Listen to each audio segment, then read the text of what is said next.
Good morning, good sir. How are you? Well, good afternoon to you. Good, good. How are you? Good morning to you. Hope things are well. Yes, yeah, things are well here. Hot here though. It's well into Ah, the 90s, and then some. So we have goodness. to keep the shade, the shutters closed just to try and maintain a temperature in the house. My goodness. It's Wow. Mediterranean sun. It's Yeah. broiler. Yeah, I suppose that's part of the thing. You have to take the hot with the cold, I guess. Mm-hmm. Yeah, That's well, right. we had a How turn are you? here. Well, yeah, we had a turn here in terms of weather, and a couple days ago, it just became this sort of balmy 70-degree thing going on, and Oh, that's morning, lovely. lovely mornings, clear, but long haul. It was a long haul. All those gray, overcast days. So I'm glad to be out of that for a little bit anyway. Oh, So no, goodness. we're doing well. We really are. It's good. That's good. And I am eager to talk about this chapter. You know, it's funny. This is chapter 12. This is the chapter that everything's been kind of leading up to, it seems like. And I just, Right. this is chapter for me has the most meat to it, power to it. So Yeah. I kind Yeah, of I could. this. That's really good. I'm looking forward to it. I have a question right off the bat, if you don't mind, Yeah, something, and I don't, wherever it fits in best in the conversation. But we talked, I think, 2 sessions ago about the importance of the names of the chapters. And this one yeah, is something that struck me really interesting. I mean, on the doorstep, okay, I get it, they're on the doorstep, it's kind of suspensey. And I think there's a lot that a person could unpack there. But this one in particular, so this chapter here, insider information. It's not, like you said, everything's pointing to this, and it's not like, and they, the one where they finally meet the dragon or down into the dark. It's insider information. I mean, it's something like you get accused of, Wall Street dealing, trading, something. This is like Martha Stewart here. Why this title? And maybe that's just it. I mean, not to tie it too bourgeois, jump in too soon already with the bourgeois thing, and what dwarves are made of. But I hardly think that's what he was thinking. But what is it? it's a great question. Great kickoff question. So let's start here. We're doing chapter 12. This is inside information in The Hobbit. Well, before I get to that question or my thoughts on that question, Hmm. I was really amused by seeing Tolkien once again being the opinionated old man that he was. That guy had some really strong opinions, and I love it. It's like Yes. in an age when I guess you could express strong opinions and you didn't get whatever, mobbed on the internet or whatever it was.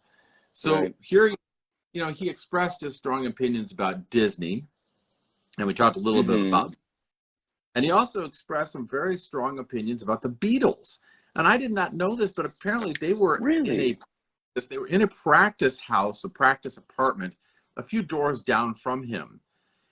No And kidding. Tolkien said something to the effect of, the noise coming out of that apartment was indescribable.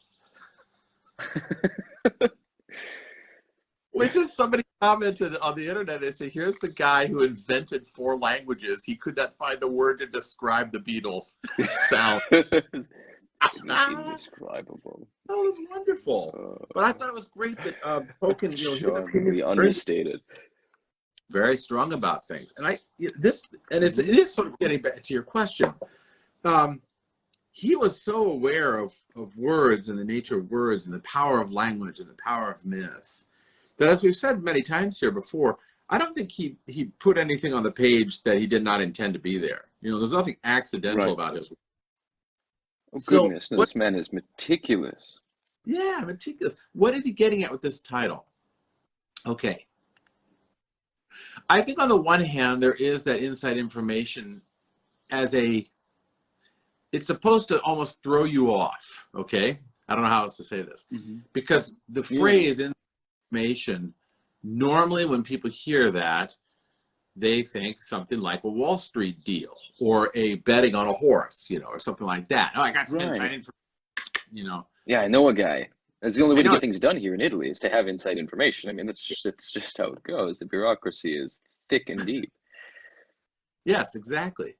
And I know there's no doubt he was aware of what this phrase meant. Hmm. And so, in a way, I guess you could say it's like he's being glib, or he's being flippant, a little flippant.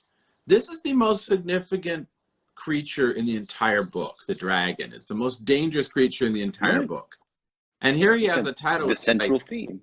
Yeah, you know, and here he's got this glib thing. I got some inside information. So in some ways, I think it's supposed to throw you off. Why didn't he name it something like Tooth and Fang, you know, or the Dragon's Maw, Right? Eye of the Dragon? Yeah. You know, he doesn't do that. He names it this almost. It keeps with the theme of the work, which is almost like a light. I don't want to say airy or fluffy thing, but it's almost like a. You know the elves. Okay, I'm sorry. The elves. When there's a scene when Legolas is coming down from Carathras in the Lord of the Rings after it snowed heavily, and yes, he's dancing for the top of the snow, right? Yeah. Now elves are serious creatures, but there's this sense that somehow they can flit over even serious matters and not allow them to affect them too much. And it's almost like he's doing that here. We're going to talk about the worst, most dangerous, most terrifying creature here. Yeah, it's going to be fun. It's going to be like, you know, betting on a horse. So I think there's an element of that. Okay? But I also think that he would have been aware of what T.S. Eliot had done earlier in The Wasteland and what Coleridge did in The Rime of the Ancient Mariner. Both those poets made side notes to their poetry designed specifically to throw the reader off the actual meaning. Now, I met a lot of teachers that when they read those two poems, Eliot's Wasteland and Coleridge's Rime of the Ancient Mariner, when they read those poems, they take the side notes as though they're supposed to be absolutely spot on, give you deeper insight and all this. It's not what the poets were intending. They're actually intending to throw you off from the real meaning. In much the same way that Plato was trying to throw his readers off of the real meaning frequently, and even says this explicitly in a letter, that for the uninitiated, you cannot reveal the secrets. The secrets have to go in coded language to the uninitiated, okay? So I think that although there is an element of the light elvishness, the airiness here in this title, I also think that it is supposed to throw off the uninitiated, if I can use that term, right? From what he's really getting at.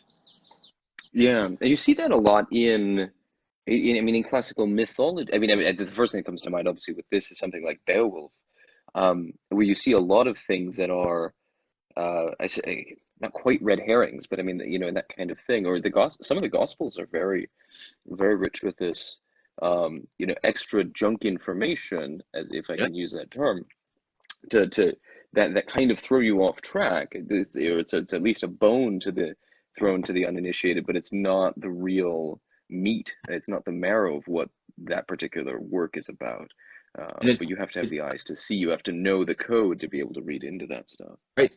It's funny you should say throw a bone, because of course the word in Greek is kryptos, a crypt. Right.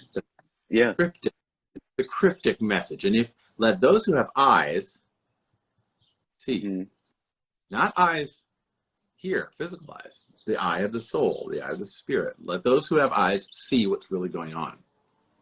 Right. Now, if I were to give my third eye understanding to this, I think what he's getting at here is that inside information is not just inside the mountain. It's actually what's going on here is inside the soul of Bilbo. And we're getting insight into what actually is the real thesis of the work, which is the changed soul of the protagonist, of Bilbo. Okay, that's what interesting. I think. So it's not merely some glib reading that it's at the end of it, Bilbo gets information about where the dragon's weak spot is. Right. But rather it's our insight then into something in the main protagonist. Yeah, right.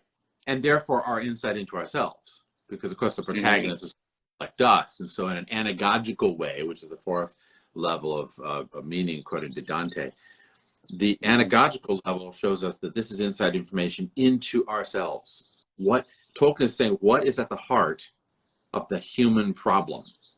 Because there's something wrong with humans, and what is at the heart of that problem? Okay, and I think that's where I think the inside information is it's wonderful, it's a perfect title, and it fits with what he's trying to get at here overall, the whole novel. That's fascinating. See what I'm saying? Okay, so where do we go with that? If I can just, if I can chase something here, if I can chase the rabbit down a hole here, to keep with the theme, this idea that it's, on the surface it appears to be the inside information about, because this is something that Bilbo discovers towards the end of it's his second dip down. If I remember right, this is still in this chapter. Yep. It's his second dip down the tunnel where he sees, because the first time he goes down, he steals a cup, and there's a lot to talk about there. Second time he goes down then later, and that's where he has this chat with the dragon. And he notices, among other things, he sees the bear patch on the dragon's breast, or waistcoat, as it's described. Very comfortable terms for a dragon's armor.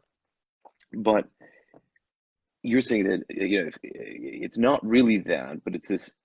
It's about discovering, if one might say, a weak point in in Bilbo's own armor, or at least not the weak point, the vulnerability, the tender spot, which means that's something that we discover about ourselves. Because again, we've got Bilbo going down into a dark place, sort of into entering into an underworld, just like he did with the Misty Mountains when he fell down and met Gollum, his shadow self. But it seems to me that in a few chapters later, then, these two, the surface level meaning of inside information, the bear patch on Smaug's chest, and the insight into the anagogical sort of insight, come converging together, like anything that rises must converge, sort of piercing in the moment when the thrush then reveals that secret to Bard, who shoots the black arrow, which pierces the dragon and slays it down. Because there we have the resolution then, some chapters later, we have the resolution in the solution then to that weak point here. How do you actually kill a dragon? How do you dismantle an atomic bomb? The answer lies in the way, something about the symbolism of Bard, the black arrow, shooting the dragon in a weak spot under its left breast, ties back then to that which we discover here in this chapter about ourselves, because it's really, even that is ultimately about this same inside information here. Of course. If we track that through. And this goes with that other theme. People that are uninitiated think it's an adventure story. And so what they think is that you have to dramatize the killing of the dragon and heighten it up and fill it with lots of CGI and imagery, because that's the most important. But it's always struck me that Tolkien doesn't actually show you the death of Smaug, technically. In other words, he focusing on the Hobbit and the dwarves. They flush out the dragon, and then there's a long waiting period. And only so they said, well, if you want to know, I'll tell you, and we'll go back in time, and I'll tell you what it is. But it's actually I'll catch up on the details.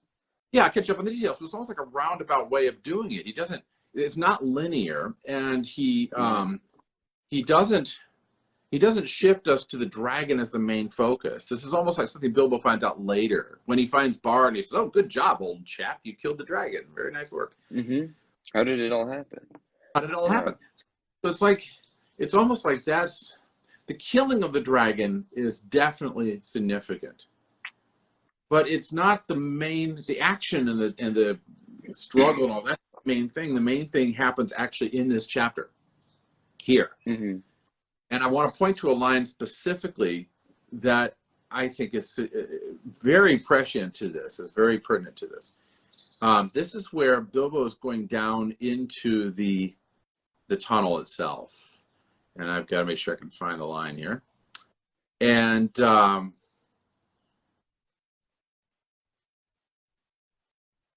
yeah. He's going down into the tunnel, and it says here, is that a kind of glow? He first sees the dragon down the tunnel. Is that a kind of glow I seem to see coming right ahead down there? He thought, and it was. As he went forward, it grew and grew till there was no doubt about it. It was a red light steadily getting redder and redder. Also, it was now undoubtedly hot in the tunnel. Wisps of vapor floated up and past him, and he began to sweat. A sound too began to throb in his ears, a sort of bubbling like the noise of a large pot galloping on the fire, mixed with a rumble as of a gigantic tomcat purring. This grew to the unmistakable gurgling noise of some vast animal snoring in its sleep down there in the red glow in front of him. It was at this point that Bilbo stopped, and here's the significant part. It was at this point that Bilbo stopped. Going on from there was the bravest thing he ever did. The tremendous thing that happened afterwards were as nothing compared to it. He fought the real battle in the tunnel alone before he ever saw the vast danger that lay in wait. And then he goes on and goes down into the tunnel for the first time. So really, this is almost like a passage you gloss over. You almost miss it. Yeah. But I think that this is the crux, the turning point of the whole novel. This is the key of the whole novel. This is the bravest thing he ever did. And everything that happens after this is like nothing. The 5 armies, right? The killing of the dragon, the return home, all those are like nothing. He fought the real battle in the tunnel alone before he ever saw the vast danger that lay in wait. So that right there that's the real inside information.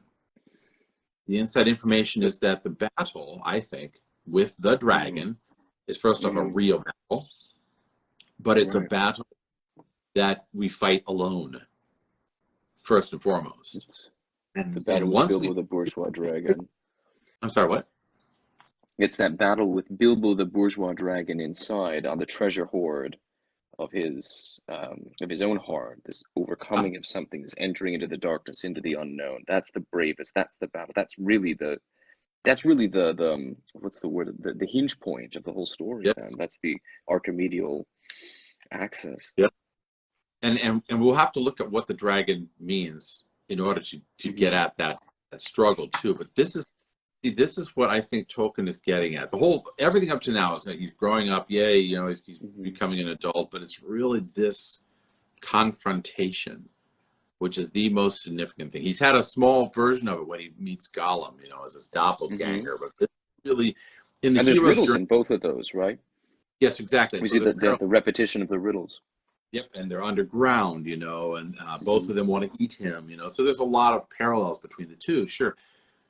But this confrontation here is really the whole point for Tolkien of the journey, and of the growing up business, and of the human struggle itself. And here's where I think at least I have an issue with dramatizing the novel as though it were just an action movie. I don't know whether or not Tolkien would agree, but I think he might. I don't think the solution to the struggle lies in violence. So the killing of the dragon by Bard, that's a good job, old chap, but that's not the main thing. In other words, if I could put it in a more psychological term, our salvation is not dependent on a 12-step program.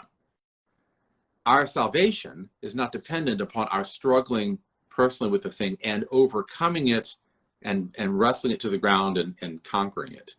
That's not actually where the salvation lies.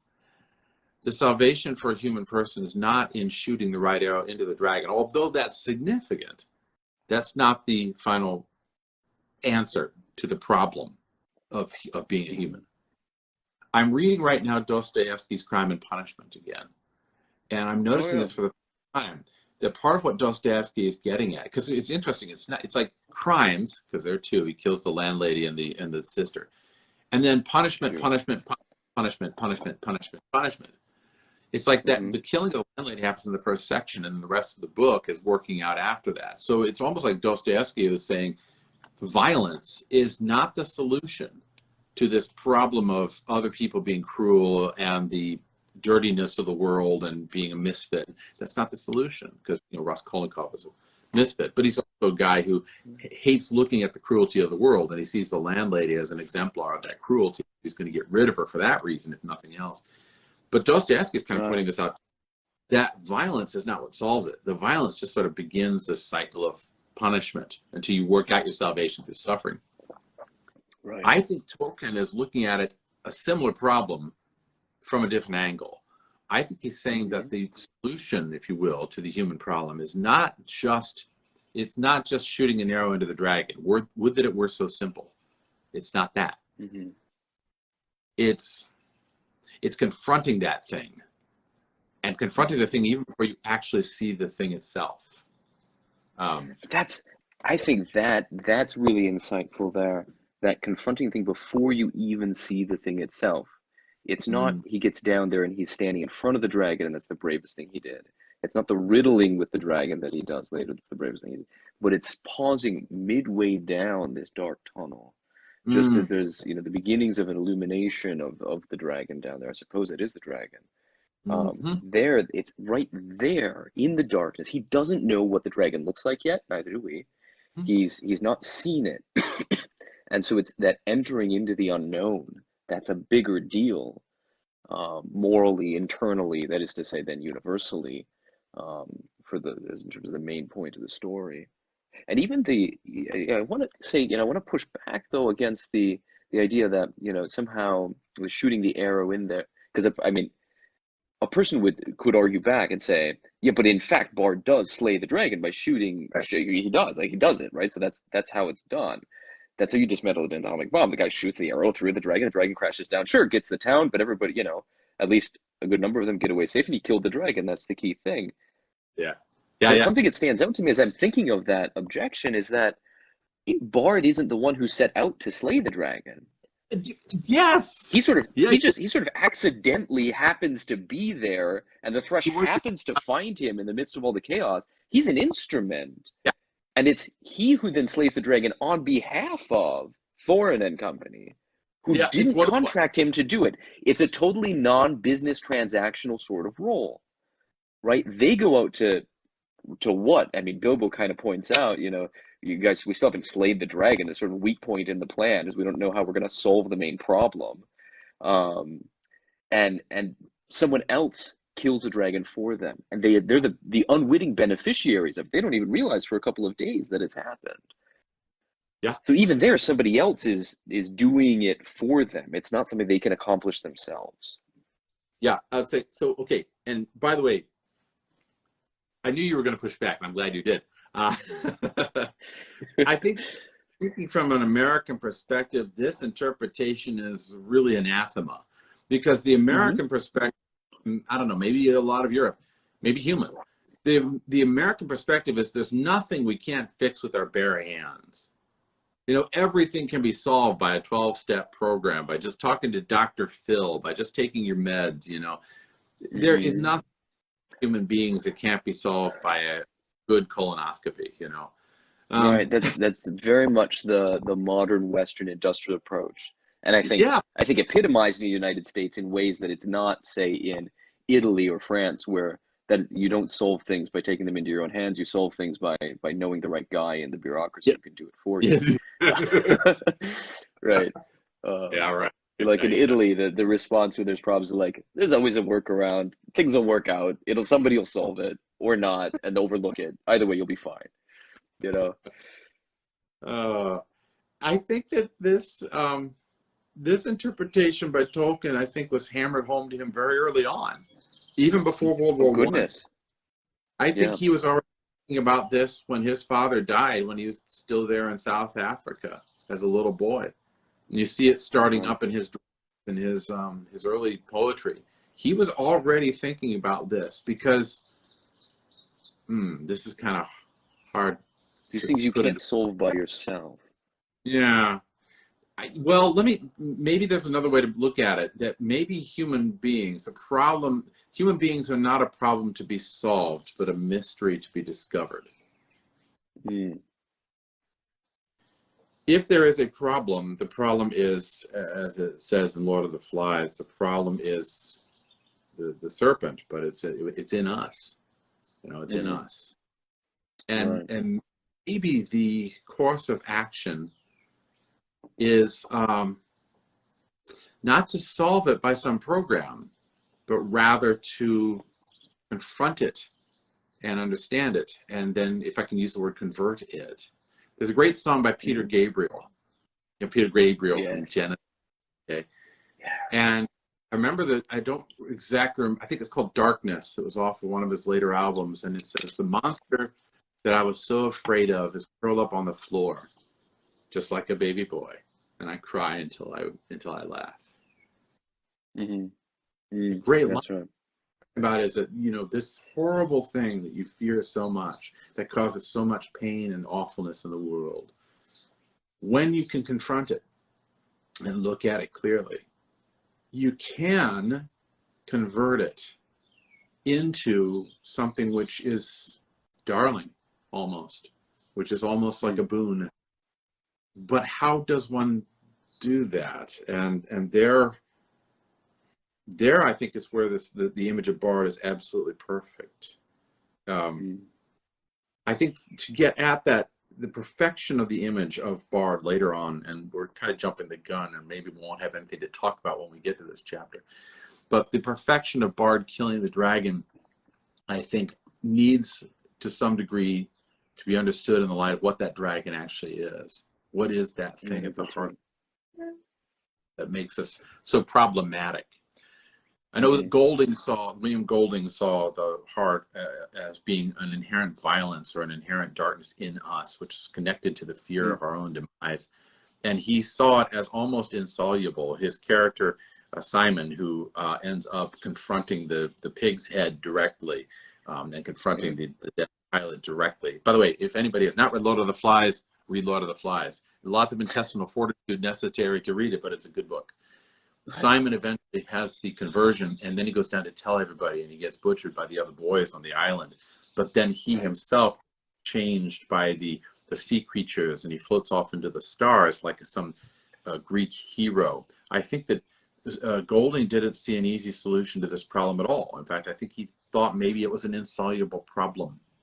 But he was not a believer. He did not see Christianity as a solution. And this is where I think he's very different from Tolkien.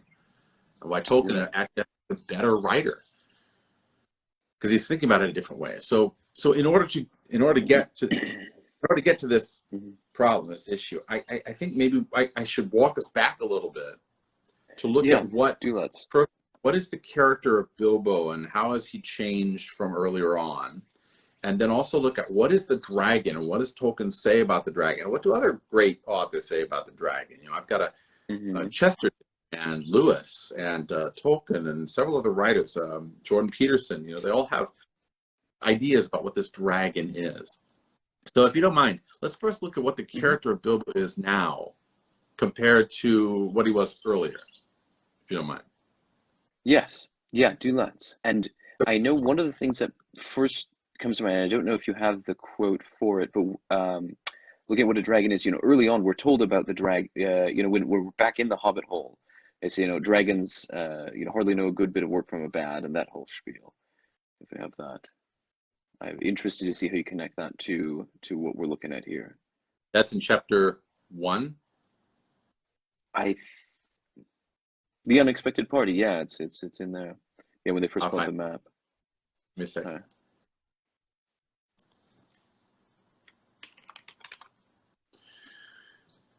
Let's see. Oh, there's a boy. Oh boy.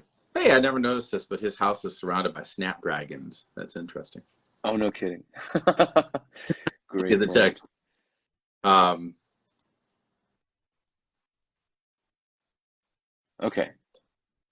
Did you find it? Yeah. Just at least a section of it in another note that I have. And in fact, I've got it side by side with with his description of the dwarves in this chapter. Oh, okay. Which is good. That's something I wanted to highlight here. But maybe kick it off. The person, the character, the persona of Bilbo. What are we talking about when we see this quaint little hobbit in his hole?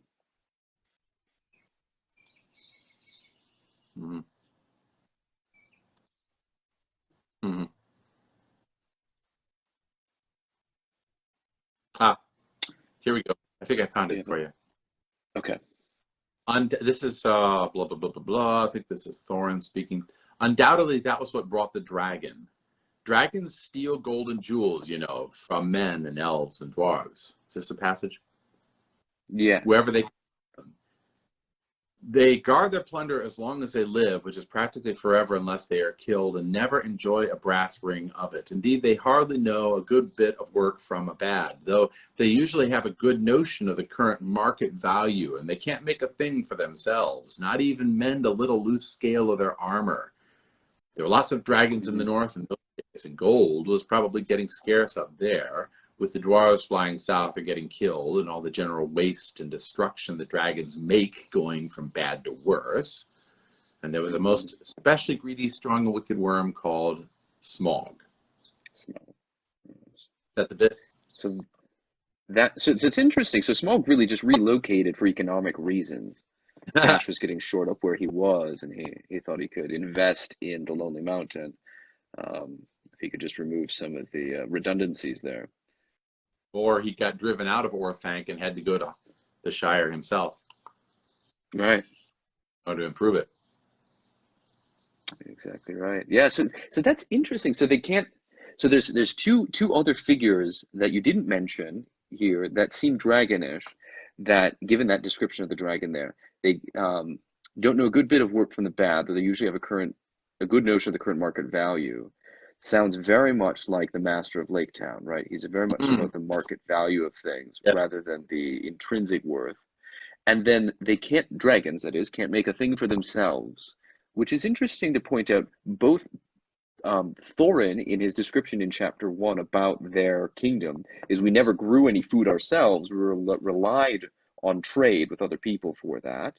They made things. They were craftsmen, but they never grew any food to support themselves. But at least they made things. But the Elven King, even Thranduil, it's pointed out that Thranduil and his folk don't make any there was something in there in his description, it's just briefly alluded to, that they didn't craft these things themselves, but they traded for them with the dwarves to get them. And it's not pure dragonishness, but we get these semi-comparisons, these allusions that draw in that this is this dragonishness is a universally applicable malady. It's something that can affect us in different ways, and we see different levels of how that can be instantiated, that same quality instantiated in different degrees. Yep. Yes, that's a really good insight. So that really this dragonishness shows up in different characters throughout this novel, and I would say Lord of the Rings, in different ways, in different degrees, in different ways. Yeah. I'm reminded of the great speech in Beowulf that Tolkien, of course, would have been familiar with.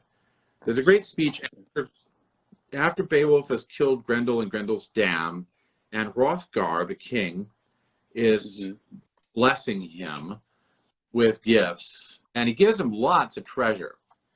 And then he warns him against pride. He says, "Beware of pride," right? Excessive pride or hubris.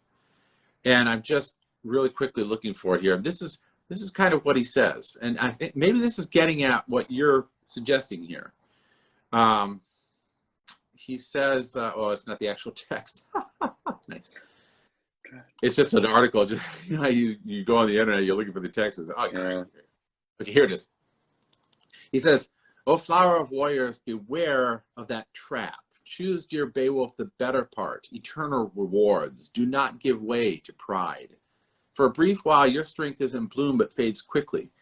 And soon there will follow illness, or the sword to lay you low, or a sudden fire, or a surge of water, or jabbing blade, or javelin from the air, or repellent age. Your piercing eye will dim and darken, and death will arrive, dear warrior, to sweep you away." The reason I bring this up... That's really interesting. Yeah. The reason I bring this up is that I think that what Hrothgar's insight is sort of what Tolkien's insight is. It has to do with the nature of pride. And pride, the Buddhists say that pride is inextricable from the conscious mind. As long as you have a consciousness, you are aware that there is a self that is consciousnessing. And as long as you do that, you are always thinking about yourself thinking about yourself. Mm-hmm. It's almost impossible to extract the one from the other. So the very fact, I mean, Walker Percy brings this up too. The very fact that we have a consciousness, that we are conscious beings, means that we have an awareness that puts ourselves first. And if we aren't conscious of that, if we aren't aware of that fact, if we don't confront that fact, we end up finding different ways to preserve that self, to save that self at all cost, to surround that self with all the goodies of the world, to see in everybody else a threat to that self, and to try our best to keep that self snug and warm and insulated if we don't stand up to it. Mm-hmm. So for it Hrothgar, seems to be from go ahead. just finish the thought. For Hrothgar, Yeah. it seems to be pride is something that everyone has to deal with, especially in the face of the immutable fact that death will happen. Death will happen. Death will arrive, dear warrior, to sweep you away. It's not like it's not going to happen. And even though we're all aware of it, we go about our business as though it's not going to happen to me. I'm still an 18-year-old guy. I can do all kinds of things. I'm James Bond, you know. We don't actually reckon with it. And until we do, that's because what's in that Hrothgar quote, he's not, because I think, you know, oftentimes we hear the word pride and we want to think that means I think I'm better than you and I'm looking at myself vis-a-vis other people, somehow this self-obsession. But that's not what you were just saying, and that's not what really the quote from Hrothgar is. You know, the Hrothgar says in Beowulf, but rather it's about he's warning Beowulf against reliance on himself, as though your own strength is going to, you know, grant you immortality, but even more banal things. I mean, just the fact that you're gonna die. You know, you go the way that many warriors inevitably end up. You know, these great warrior kings of the past. You know, they want to die a glorious death in battle. What they end up with is a terrible case of dysentery that takes them out. You know, like it's not like, but the crux then is not that the problem is thinking is somehow being self-absorbed or thinking I'm better than you or only out to preserve myself at all costs. But deeper than that, there's something behind that urge to preserve myself at all costs. And that's somehow the insane belief that I have control over my own fate, that I have control over my destiny, that somehow pulling myself up by my own bootstraps is a way to do this, is how I'm going to get through the world. So the pride is thinking that you're master of yourself, and the reality is that you're not. The reality is these things are not in your control, and something could take you out at any minute. Yeah. And things are far more fragile and out of your control than you think. That's absolutely. That the insanity of that is that you somehow think, or I somehow think, or all of us have a tendency to think that we are gods. You know, that we can fix things, and that nothing that, you know, it happens to that guy over there or that guy over there, never going to happen to this guy, right? Who has two thumbs and is immortal? Me, this guy. I got this. I got this, you know. It's just a question of skill and dexterity and following the right program. Or at least having the gold and resources to buy my way out of it. And so that's why we sit on a treasure hoard. That's why we sit comfortably, because we think as long as I can stay sitting comfortably, if we are comfortable, or if we're not comfortable, if I, you know, can judge things by the current market value well enough and trade for it, I can control my destiny to get comfortable and then stay comfortable. Yes, like that's the dwarves. What the dragon urge is really about. Exactly. With the dwarves. Yeah, like the dwarves. I love this opening passage. This is one of the things I want to touch on, is the character of the dwarves. Oh, do let's. This is great. Here at the very beginning, you know, the whole time they're like, we're going to get the gold back. We're going to get the dragon. We're going to kill the dragon. Take his gold back. You know, and they're all bravado. They get to the gate, and the door open, and they're like, you go first. Right. Here's Thorin at the very beginning of the chapter. Now is the time for our esteemed Mr. Baggins, who has proved himself a good companion on our long road, and the Hobbit full of courage and resource far exceeding his size, and if I may say so, possessed of good luck far exceeding the usual allowance, Now is the time for him to perform the service for which he was included in our company. Now is the time for him to earn his reward.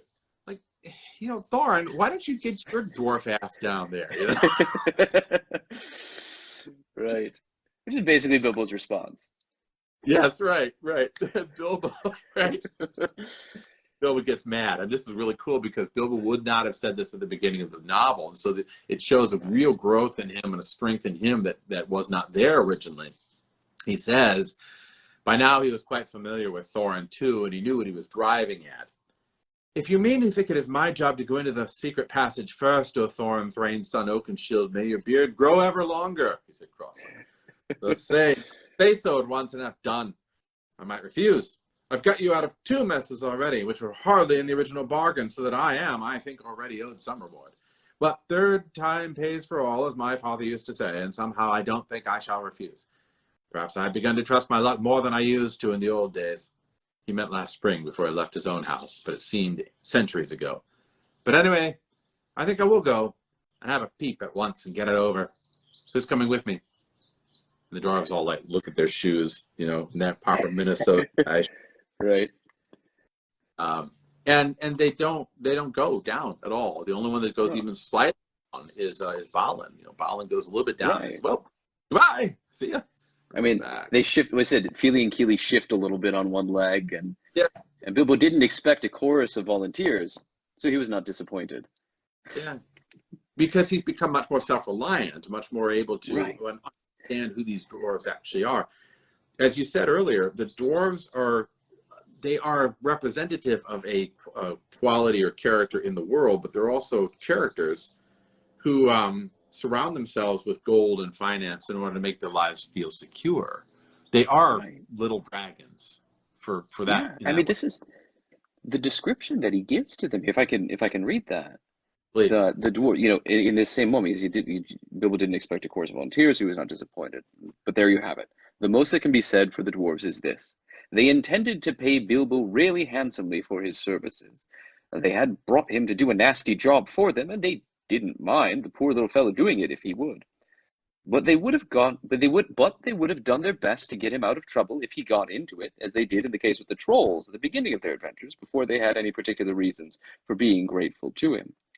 But there it is. Dwarves are not heroes, but calculating folk with a great idea of the value of money. Some are tricky and treacherous and pretty bad lots. Some are not, but are decent enough people like Thorn and company, if you don't expect too much. Yeah. If you don't expect too much. Right. Yeah, it's a great They'll show insight. up. They'll send you thoughts and prayers, but yeah. Our blessings to you. We'll set up a charity fund for your widow. Right. Well, we'll you know, at the we'll same try and time buy you out of trouble if you get into it, but not. They're not heroes, right? They're not heroes. Yeah. And so really what we're looking at is the journey of this protagonist, Bilbo, having to do everything alone, facing this alone, which we said earlier is sort of the nature of this thing, that you have to face this thing alone. And yet, at the same time, Bilbo is the only character who is able to reach these heights and these depths. The dwarves are very this world, they're lateral, so it's very flat. They never, except for the eagles. They don't climb up the oak tree. They carry them, but they carry them. They don't descend on their own. Yep. They climb up the fir trees in order to escape goblins, but they're not up there sightseeing at all. So really Bilbo's privilege to be able to experience these depths of terror and these heights of exaltation. The dwarves never really get. They did, so that for them, the only thing they see is this world, this material world, literally in the story. Bilbo, however, because he does go down first into Gollum's realm and then in the trees and Mirkwood and other places, and then now here, he's the one who really gets the inside information. He's the one who really understands this mystery, whereas the others don't. Like 14 men are standing in a field, and one is chosen and the rest remain. You know, it's a mystery. Why does that happen? Bilbo he's the one that's chosen. So I really like. I really like the fact that he has to go down into the dark, into the stony tomb, through a passage which itself, it's straight. It's cut out of the rock, but it's straight and it's smooth, and it's not like it's difficult and rocky to go down there. It's just terrifying beyond belief. Yeah, Just to not confront. materially difficult. No, not materially difficult. It's whatever it is. This thing can be accessed by anyone who has the secret, the magic to get in there, and by anybody who has the guts to be able to actually confront it directly. And you can't put it into philosophical words. And so what I'm going to suggest we do here in a minute, it's going to be really, really hard, which is to just name the dragon. Very hard to name the dragon, but you can name it in a artistic way. And what I mean by that is, I'm reminded first off of the story of Orpheus. When Orpheus goes down into the underworld, and he receives Eurydice out of the underworld artwork through art. Okay. But I'm also reminded of what we said earlier about the nature of this character, Bard, whose name itself means the poet, the one who sings. Right. He's the one that defeats the dragon, which itself is a metaphor for being able to tame it or capture it or convert it, if you will.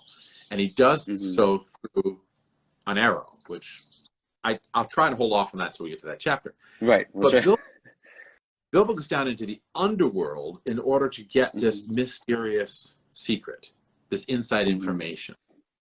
And I love the opening where it talks about his entrance into the underworld, because it's a gorgeous scene.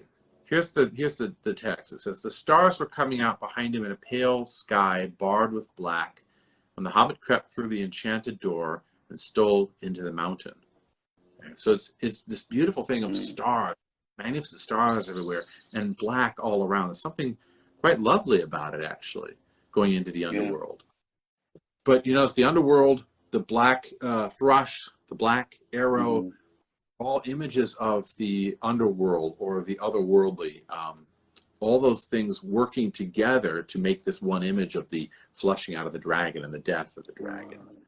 And it's in the twilight that he prepares to ascend, and as the stars come out, which is this primordial, like when the elves first awoken, there's something of the presence of the gods, there's otherworldly set up for that descent he's about to make.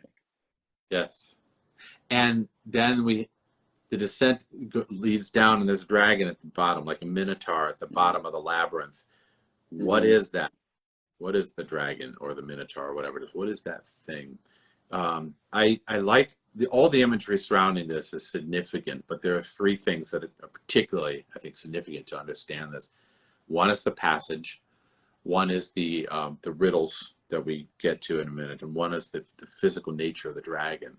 So here's the passage down in the description, and I want to see if you had what do you think he's getting at when he describes this passage? Okay, it was far easier going than he expected. This is no goblin entrance, rough wood elves cave. It was a passage made by dwarves at the height of their wealth and skill, straight as a ruler, smooth floored and smooth sided, going with a gentle, never varying slope, direct to some distant end in the blackness below. I mean, that right there is a great image. That's gold right there, so to speak. Why was it described as being easy to get down there? Why is this introspection, this inward turning, if you will, this journey towards the dragon, why is it so easy? Why is, for instance, is a passage described as smooth and straight as a ruler, a mathematical image? Why is it a gentle, never varying slope? Why maybe dwarves? Why would the dwarves be the thing that did it? I mean, is there an element there, for instance, with the dwarves of their mining in Moria and awakening the Balrog? I think there's got to be at least somewhat of a connection to the Balrog. Right, you've got another great beast down at the bottom that was awakened because of their greed and their delving too deep. Yeah. Or in their case, their lust. There's more the character of lust than of philargyria, but it's a conversation for another. I've been delving deep into the literature on the notion of greed and the historical understanding of it was very different than what we think about today Yeah. about it. But no, it's smooth. Like, it's easier going than you would have thought. I think that's not a uncommon response from people who have done difficult things. Because Mm. once they've embarked on it, the difficult thing is well, I mean, obviously there's a real turning point difficulty that Tolkien highlights here for Bilbo personally, but where everybody's reticent to go into the cave, right? To go into the darkness, to enter the underworld. Once you're there, it's, fairly easy going. It's easier than I thought doing this. Mm. And people describe, I think, great deeds in the same way, and also wicked deeds that they've done. It was very easy to do this heinous crime once they Mm. began it, easier than they thought it would be. Mm. Yeah, why? Yeah, absolutely. Why would why dwarves at their height of their power? I mean, let me back up a very basic question. Why did the dwarves build this thing in the first place? This is like a very odd escape hatch, Not only is it an odd escape hatch, but once they had escaped, fleeing from the dragon, did it work? Did they get out okay? It seems they did. But then they sealed the door so nobody could get in afterwards. It's very strange. Why would they have done this? That's an interesting point. So they fled the tomb through this straight and narrow path, a smooth tunnel that they dug long ago in some, forgotten past. They dug it, they got a way out, and it's a secret door, and they sealed so you can't get in. Even if you know the password, even if you have the key, you can't get in except on a certain day.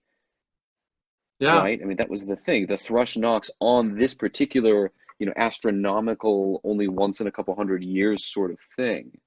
And it's, it surpasses our skill in these days to figure out when that day is going to fall again, when that sort of phenomenon is going to happen, where the sun and the moon are the same place, they're both in the sky on the last day of fall, the first day of winter, whatever it is.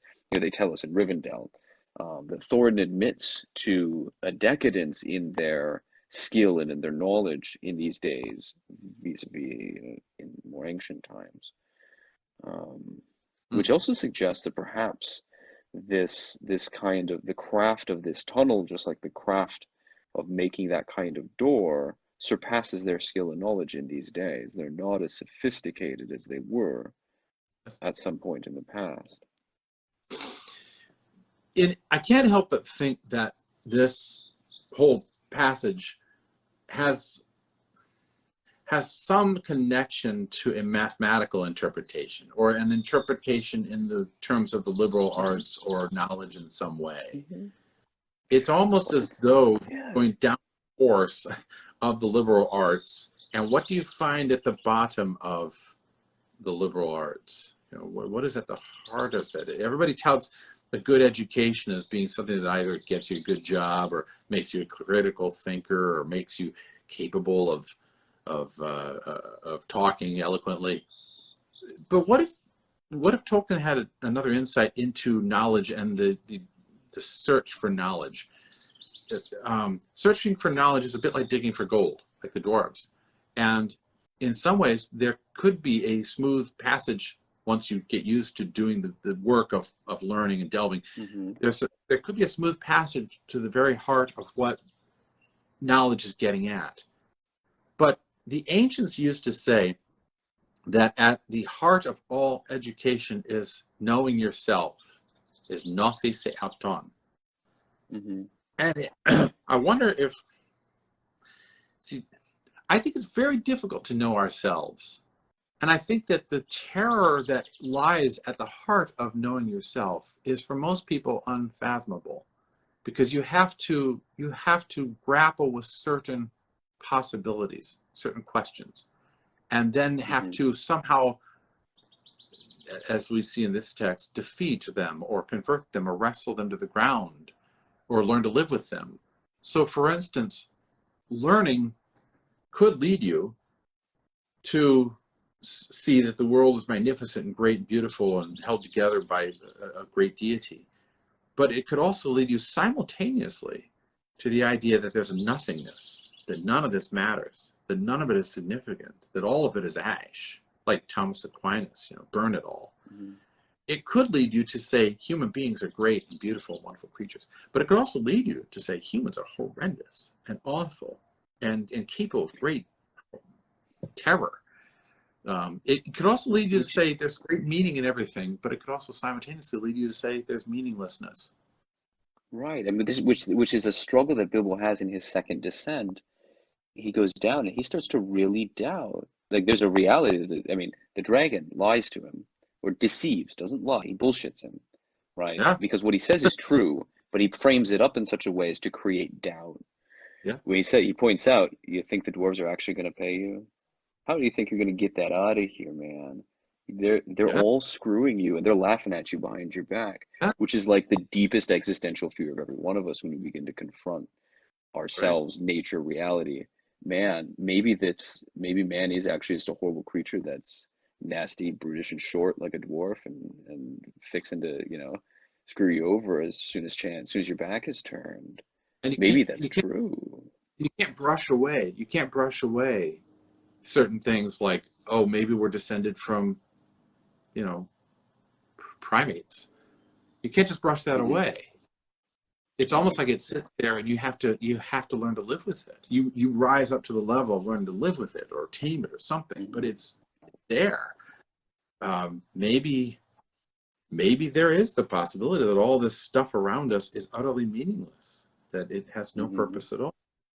And see, here's the thing that I find really fascinating is those are realities to have to grapple with. And if you don't defeat them, you get consumed by them. You become the dragon in order to try and, I don't know, survive. Become a dragon. Right, because then if it's meaningless, then it has no value in and of itself. It's only utilitarian, and it can only be judged by its current market value, whether in the literal financial sense or in the sense of it's just a blank medium of exchange. It's hollow of any real meaning or value in itself. Which is to say, to think like a dragon.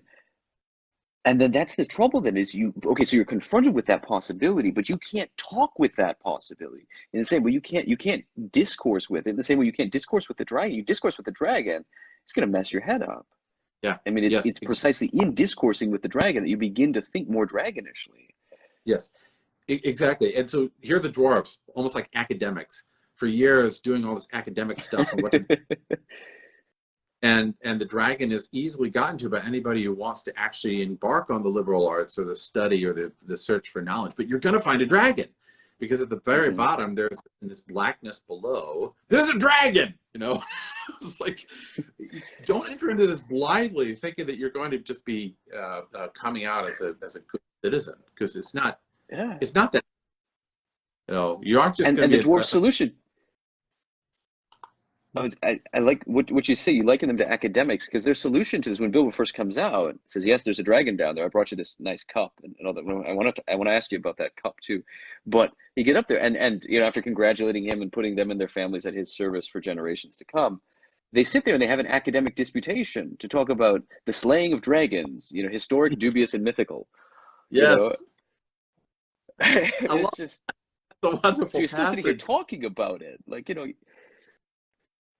What is a dragon? What do we mean by dragon? When we talk about dragon, it's funny because here we are doing that very thing.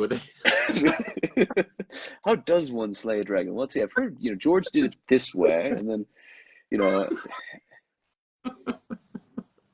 as though that's going to solve your problem, as though that's going to solve the dragon. If you just figure out the right trick, if you just reason it through, then you'll be able to solve it. And of course, obviously, as the story shows us, that doesn't accomplish it. No, because on the one hand, it's not, I'm not making a pun here, or trying not to make a pun here, but it's not an academic subject. Right. It's a real life subject. It's a subject which every human being wrestles with to some degree. Mainly, what is the meaning of all of this crap that I'm going through? What is the point of the subject? Is there anything beyond this world? Is there anything that I can cling to?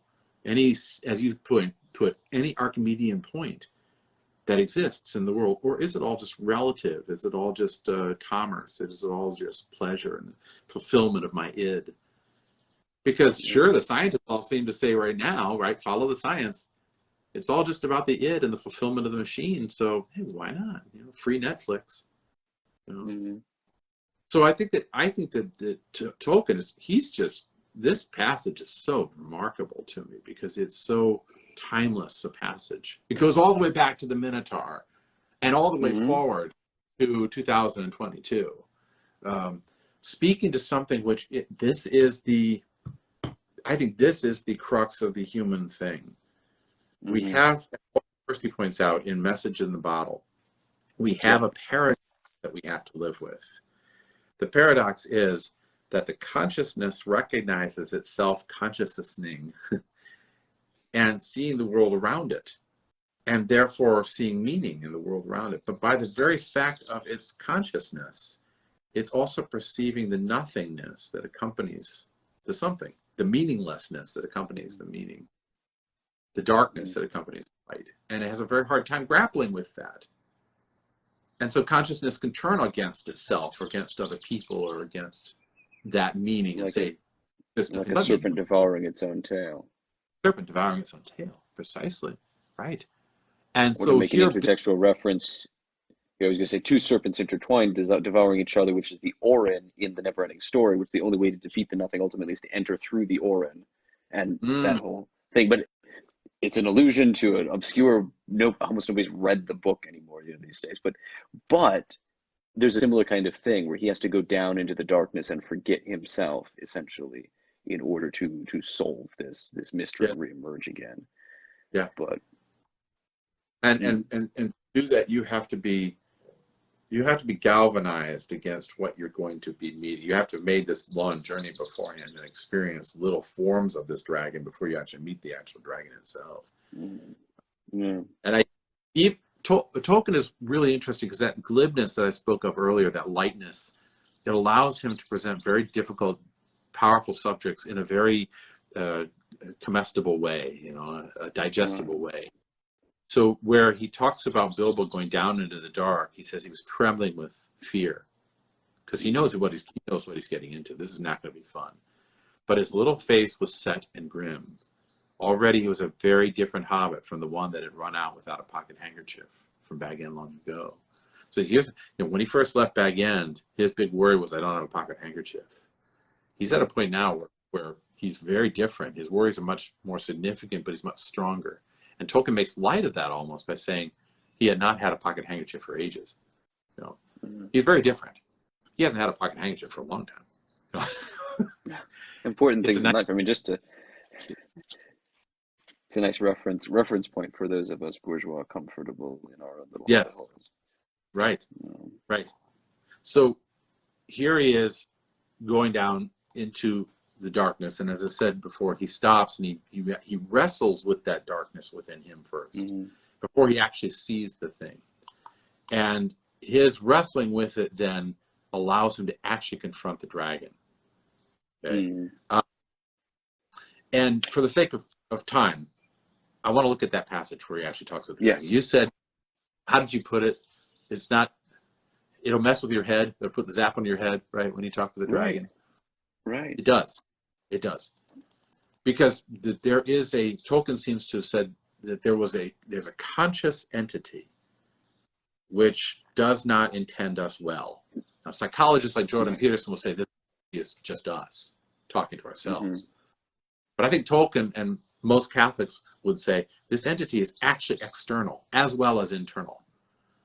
And the reason for that is when you do this internal journey, when you do this examination of self, you find something which you would never have come up with and which speaks to you in a malevolent way and doesn't want your happiness or your safety. And no amount of drugs and no amount of exercise and clean living is going to fully eradicate that. And what does it look like? It looks like this passage here. And I want to read first off the description of the dragon and then talk a little bit about what he says with Bilbo. Okay. There he lay, a vast red golden dragon, fast asleep. A thrumming came from his jaws and nostrils and wisps of smoke, but his fires were low in slumber. Beneath him, under all his limbs and his huge coiled tail, and about him on all sides stretching away across the unseen floors, lay countless piles of precious things, gold wrought and unwrought, gems and jewels, and silver red stained in the ruddy light. Smaug lay with wings folded like an immeasurable bat, turned partly on one side, so that the hobbit could see his underparts and his long pale belly, crusted with gems and fragments of gold from his long lying on his costly bed. Behind him were the walls, where the walls were nearest, could dimly be seen coats of mail, helms and axes, swords and spears hanging, and there in rows stood great jars and vessels filled with a wealth that could not be guessed.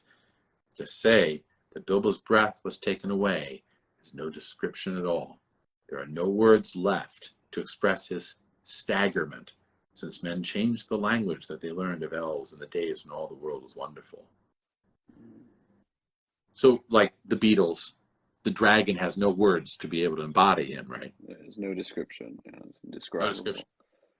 But there are a number of things about the physical description of this creature that I find worth mentioning. Before he is talked about it, like he were a kettle. You know, you hear the sound of him like he's a kettle. With a red glow that comes off him, and he's a vast red gold dragon. It says that there's wisps of smoke and fire that kind of comes from him constantly. His wings are like a bat folded on him, but he's not a bat. It's just they're like a bat. And he has this interesting point. He says, beneath him, under all his limbs, at his huge coiled tail. So his big tail, right? But all his limbs. That's a really interesting phrase. Most of the time you see Smaug and dragons having 4 limbs. But there are depictions in medieval and Renaissance art of dragons that have thousands of limbs. Centipede.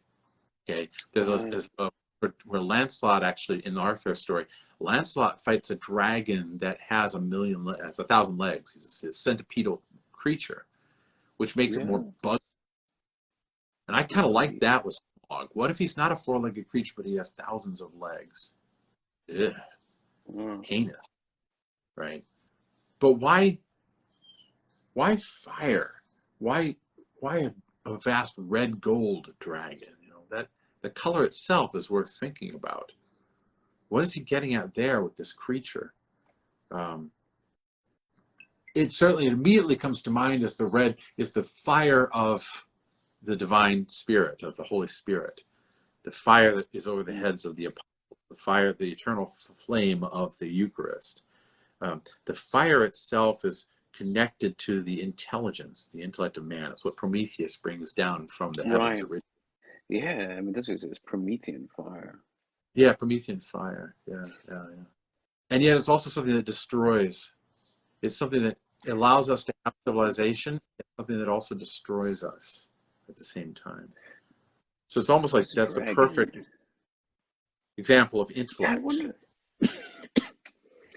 The Promethean imagery is very interesting because, of course, a dragon comes down from on high, right? He swoops down upon you.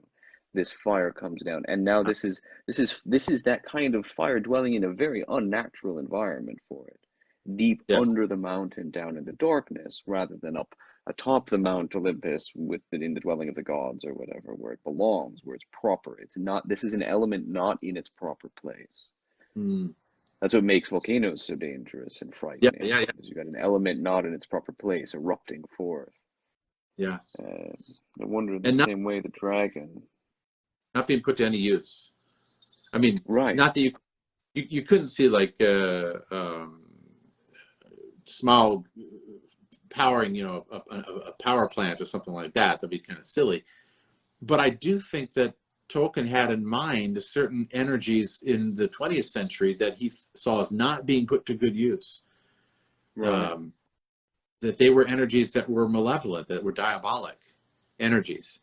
I'm thinking specifically of the war weaponry, you know, that he saw being used. Everything from the massive amounts of artillery that was used in World War I to the dropping of the atomic bomb in Nagasaki and Hiroshima. He was possibly thinking that these were ill uses of this Promethean fire that we have as human beings. I mean, he'll even allude so much in his essay on fairy stories to electric street lamps and automobiles themselves being ill use of this kind of thing and detrimental to humanity. They remove something of our humanness and disrupt authentic human life. Yeah, why did he dislike those things so much? I mean, would one consider him to be a Luddite of some kind? I mean, he wasn't completely against human society. He wasn't against human society. He was against the mechanization of it because it's less real. Mm. You know, I mean, that's the claim that he makes in on fairy stories, is that somehow this thing is less real than, so, you know, we can't do, you know, whether or not, say, the electric street lamp or you know, an automobile going fast like Mr. Toad down the highway is less real than a dragon or a unicorn, but let's say at least, you know, a majestic, something just as noble that we, you know, that we see regularly in this world, you know, a noble steed, a horse, a majestic oak, something like that.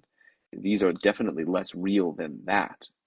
You Mm. know, let's at least compare it to something even in the natural realm, that these things are somehow derivative. They're less alive. Mm. They're just less real. They're less thingy.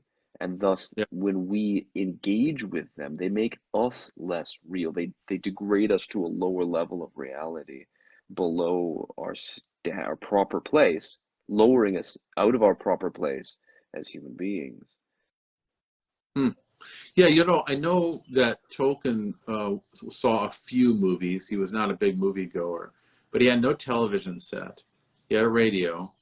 And so I think that if were he to see our modern era with movies being a constant staple and with televisions in every room and every bar and everywhere, with people glued to their cell phones instead of sitting around talking to each other face to face, I think he would be very appalled. I think it would be something where he would see this illusion world almost taking over. But it's a hard case. It's a hard case to sell, Cameron, to a lot of folks, that there is something less real in that whole Promethean fire used to make illusions. Um, we can certainly say, well, the Promethean fire it used to make an atomic bomb is probably not the best idea in the whole wide world. You know, people would be on board with that. But you say that there's something inherently wrong or off or odd about the ubiquitous use of the computer, or the constant use of the cell phone or video games or whatever. There would be people who would say, well, you're crazy. There's nothing wrong with it. What's wrong with all that? And yet, people are glued to these things. And we see them a rise in suicide and loneliness and apathy and ennui. The facts are hard to argue with when you start Yep. looking. I mean, as a psychologist and anthropologist, you look at the evidence. We're not better off as qua human beings with this stuff. Yeah. We've invented whole new ways to go insane and depressed and anxious. And Yeah. one of the things that I can't shake, Will, is that right now we're not talking to each other, but I'm sitting here talking to a quadriform, semi-flat piece of silicon and plastic. And I stuck pieces of plastic in my ear that emit some sort of radio waves, and can't help thinking, I am absolutely, I have gone totally bonkers. Yeah. I am insane, Yeah. because I'm sitting here in a dark, think about it, like I'm in a dark room talking to somehow an auto-illuminated piece of plastic. This is nuts. How am I any different from some guy who sticks tinfoil into his ears and claims to be communing with somebody on the other side of the ocean? If this were happening 50 years ago, well, they'd locked me away. No, you're right. And yet here we are, treating this as normal way of engaging with one another. And that children that have grown up, our children that are growing up in the midst of this, take this for granted, almost like this is the only way to be. And here's the worry that I have about this whole illusion world, this world of what Plato called thaumatopoioi, the shadow puppets. Mm-hmm. What I worry about is you stop actually talking to other people and rather talking to a facsimile of other people, either AI or else the internet, or else somebody over the wire like we are. And when you stop talking to other people, you stop talking to yourself. Mm-hmm. You stop talking to, there's no longer the introspection, the asking the hard questions that need to be asked about who you are as an individual. And when that happens, the third stage is you stop talking to God himself. And that's to me very, very scary. So it occurs to me, this is why this is the following is why this is a problem. What we're doing right now is already just talking to a facsimile of one another, right? Right. You can't hear me; you're only hearing my facsimile on your screen Right. popping. You lag every. And you go into the where Zucks wants to take us all into the metaverse. There's a point where the avatars of people aren't even talking to other avatars of people. They're talking entirely to Agent Smith. They're talking entirely to a fabricated, pop-up bubble. Hi, can I help you? It's just sophisticated versions of the little paperclip guy in Microsoft Word from back in the day. Looks like you're trying to write a letter. That's where we end up. And I think you're right, because we don't talk with other people. We're not talking to ourselves. We're not actually engaging then in the world. And where we end up is precisely also. The problem with talking to a dragon, as Bilbo discovers, is that the dragon subtly, very forcefully begins to control the conversation, begins in fact to control your thoughts. The easy psychological trick. He begins to create doubt in your mind. He controls your thoughts and makes you think what he wants you to think. And you think you're actually thinking, but you're not thinking. You're just producing in your brain space what the dragon is intending you to produce in your brain space. And that's why this is a problem, because as soon as you begin engaging more in the virtual world, and virtual, I don't just mean the digital world of the internet. I mean even in its lower level forms of automobiles and television sets and this kind of thing, is just a lower version of a lower grade of the same problem. Is that you're not thinking your own thoughts anymore. When you surf the web and we're going from thing to thing to thing, I'm being driven now by the dragon. My thoughts are not my own. My thoughts are whatever the machine wants me to think. And it pulls me in from thing to thing. How often have we had the experience that I know I opened up the computer to go look something up, and 2 hours later, I'm somewhere else in Wonderland, and I don't know how I got here or what I was headed for. Yeah. And what of the young people who don't have anywhere near the capacity to even recognize that something is going wrong? This if seems all you to have me is shadow puppets. Yeah, and this seems to me where the real danger lies, because as you said, the dragon messes with your head, okay? And you and I, at least, I will say this, you and I grew up in a realm which was somewhat devoid of these little toys. And we have the capacity, to some degree at least, of introspection. And even if we get lost in the internet, we're lost like researching ancient Minoan forks or something,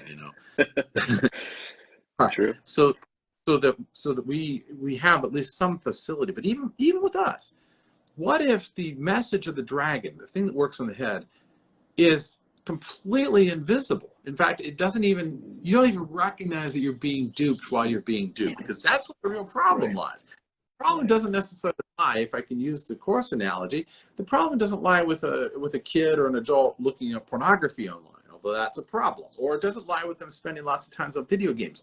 That's a problem. It doesn't even lie with them not doing their job or interacting with other humans because they're so engrossed in the electronic world, although that's a problem. The problem really lies in that every second you spend on electronics, you're being told a thesis about the world. And the thesis about the world begins to take shape in your mind until it completely occupies your mind. And here's the thesis. The thesis, I think, is that everything is a facsimile. Nothing is true. All of it is simply pixels, as you said, and noise. Even birds out, all of that. It's a matrix, right? It's an illusion. Yes. This was Heidegger's concern with things like photography, is that the more you engage with photography of things rather than the things themselves, you begin to, your framework for approaching the world as though everything's a photograph, and you cease to be able to access things as they are, their essences. Yes. And if it's all just pixels and static, yes, that's scary to be. Yeah. Because then what happens when you go on a shooting spree? You just reboot after it's all done, right? You respawn. Yeah, and psychologically they've been conditioned to behave in this way and think in this way. It's uncanny. Right. because you've done simulated versions of this, and you can't distinguish between the virtual world and reality Yeah. anymore. Right. And that's Right. a common condition that we all suffer from. I'm convinced we all suffer from, and none of us really want to admit, but maybe we sheepishly will if we're particularly self-aware, that we've been looking at something and we maybe kind of felt the impulse to take our finger up and try and swipe by it or scroll until we realize we're just making a gesture in thin air towards the store in front of us, and no amount of pushing, the air is not going to open the store or whatever. We're in the shop or we're looking for something and we try and swipe past what's in front of us. Or we're totally It's open to strange. we're open to accepting certain ideas that are completely outrageous if we lived in another culture, or we're open to doing Right. things that we would never do if we thought that our mother was going to notice us doing them. No, it's as though, and this is a problem with everybody in the Western world right now. Undeveloped nations necessarily have this, but everybody in the Western world has this, because nobody can live right now in the Western world without some digital footprint, without some connection to the internet, without some kind of cell phone, unless you consciously take yourself off the grid. And even there, it's as though you just remove yourself like a Tom Bombadil rather than actually engaging in the world. And so you're kind of caught between a hammer and an anvil here. Do you engage in the world and wrestle with it, with the risk that you might actually be being duped the whole time? Or do you remove yourself from the world and therefore not be a help or a bonus to anybody else, and yet you keep yourself free from that? And this is why I think Tolkien is so, again, prophetic. Even though all this was on the horizon at the time, Tolkien was saying, when you deal with a dragon of this sort, you are in imminent danger. You are in imminent danger the minute you're talking with if you look, for instance, at this text, and again, it's for concrete reasons, the very first thing that Smaug says is, "You're a thief." Right. Okay? He gives you an identity. It's great. He gives an identity to him. You're a thief. You're nothing but a thief. You're nothing but a small little stealer of other people's money. And I love this. Maybe Tolkien didn't intend this. He says, "Well, thief." Well, what does that mean when he says, well? It means everything's fine. Everything's good. I accept it. You're a thief. So what? Everybody's a thief. Everybody's a liar. Everybody's a cheat. Nothing's real. Nothing's substantial. There is no honor. There is no courage. There is no glory. We're all just thieves and liars. Right. Well, and so in the very opening words, he's already getting him. He's always like grabbing him immediately. And then comes, of course, instilling fear. I smell you. I hear your breath. Go ahead. Go ahead. Help yourself. Go ahead. Why not? Help yourself. Use your technology. I can't see you, but it doesn't matter. I can still smell you and hear you. Oh, you've got all your firewalls up. You're good. Yeah. Go ahead. Take something. And Bilbo at least has the perspicacity to be able to say, in riddles, I am the barrel rider and I'm this guy. He at least is appealing to Smaug's vanity, which is good. And Tolkien points, this, of course, is the way to talk to dragons. If you don't want to reveal your proper name, which is wise, don't reveal your name on the internet, right? And don't infuriate them by flat refusal, which is also very wise. Because you can't just flat out say, nope, not going to do that on the internet. It's just not going to use it. No dragon can resist the fascination of riddling talk and of wasting time and trying to understand it. Talk about wasting time, right? There was a lot here which Smaug did not understand at all. But he thought he understood enough, chuckled in his wicked inside.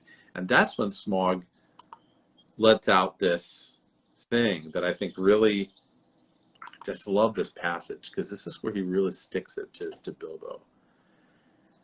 Bilbo says, basically, I came with some dwarves. Smaug guesses that he came with dwarves. And Bilbo says, dwarves? Are you kidding? And then Smaug says, don't talk to me. Don't talk to me. I know the smell and taste of dwarf, no one better. Don't tell me that I can eat a dwarf-ridden pony and not know it. You'll come to a bad end if you go with such friends. Thief, barrel rider. I don't mind if you go back and tell them so from me. Right? I suppose you got a fair price for that cup last night. Come now, did you? Nothing at all? Well, that's just like them. And I suppose they're skulking outside, and your job is to do all the dangerous work and get what you can when I'm not looking for them, and you will get a fair share. Don't you believe it? If you get off alive, you will be lucky. And this is that passage that you spoke up again, right? How they're not going to pay you, right? How are you going to get the money back? How are you going to get anything home, right? What about cartage? What about armed guards? And he's asking questions which no doubt Bilbo has already thought of, right? And has worried, but he's asking them in such a way that they're hopeless. There is no solution. In the same way that we're talking about with our internet, every human being, this is striking to every human being wants meaning in their life. We want to be assured that there's something beyond this world. We want to think that somehow what we're doing is important. But what if the very tools you're using, after hours of using them, prove without a doubt that what you just did for the last 5 hours is meaningless, is unimportant, that you wasted 5 hours while your little children were neglected and while the dishes were not done and while the food was not cooked. And gosh, you may be important, but who cares? Nobody cares. It's the internet. You're 1 in 1,000. At 1 in 1,000 million, you know? Yeah. Staggering numbers, just like the staggering wealth of Thorin down there. Yeah, go ahead, take some. Like, what can I even do with it? Like, I can't even. And this is kind of Bilbo. Bilbo comes up and he's like, "You guys. I mean, I know you said he was wealthy, but I just, there's a sort of a despair at the immensity of, I should want 1,000 years, even if there were no dragon and I were as strong as a whatever. I mean, like, just there's no way that this is even mad. It's just the sheer quantity. It's the total reign of quantity down there. Yes. Imagine the amount of knowledge you have at your fingertips. Anybody can become a scholar with the internet. We're all going to be geniuses. The amount of thought and human interaction that's possible over the internet is absolutely mind-boggling. Aren't we all going to be happy in the future? Well, your minds will just be boggled, man. And what is the actual result? Is that people cower in fear of it. They're not scholars. In the face of quantity. The gigantic is not nourishing, it's crushing. It's crushing. And it's limitless, right? As Marshall McLuhan said, it's an extension of the nervous system. And the nervous system can be extended to infinity. So there is no end, no limit to the knowledge. So just infinitely nervous. Infinitely nervous. Wow.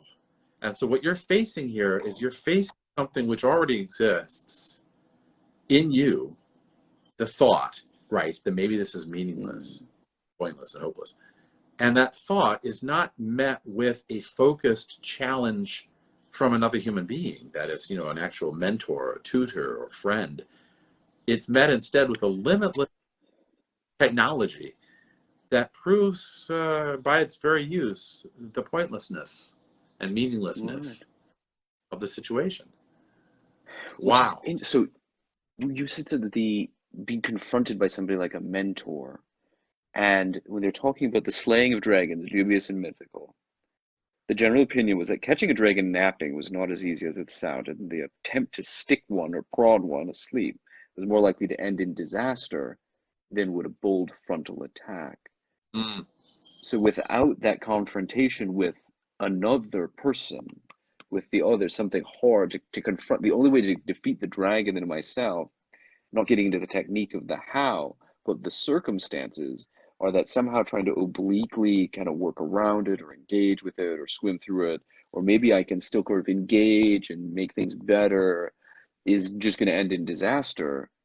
What's needed is a bold frontal attack, the confrontation with reality, the confrontation with another self, preferably one who's gone the way. And I don't mean to get too far ahead of ourselves, but that whole conversation is overheard by the thrush. And he hears some about this, and he hears about the weakness of the dragon, which, by the way, I got to say, Bilbo must have had a very smart father, because his father is the one that tells him every dragon has his weak spot, his soft spot. Right. And to look for it, right? So his father is the influence on him that allows him to see how to defeat this thing. But then the thrush overhears all this. And this creature of the underworld travels to Bard and has Bard shoot an arrow into the heart of it. What is that? I tend to think somehow that the problem that which we face with the dragon, whether it's exacerbated by electronics or not, the problem is not solved by direct frontal confrontation with a sword. I tend to think that that's not how, at least not from what I can tell from Tolkien. I think that the arrow has to be shot into the heart of the dragon. The arrow is the weapon of Apollo, who's also the god of the lyre, god of art. Right. That maybe the solution is not direct confrontation, either physical or mental, but rather create some form of artwork. And that artwork can itself help others to be saved. You know, Bilbo and the dwarves get saved. Maybe.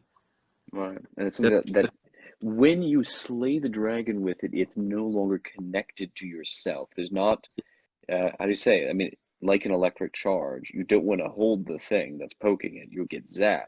It's, in fact, there's stories about this. Somebody tries to slay a dragon with the sword, tries to slay the demon with the thing he's holding, and his arm gets shocked. This is a major theme in Lord of the Rings, of course.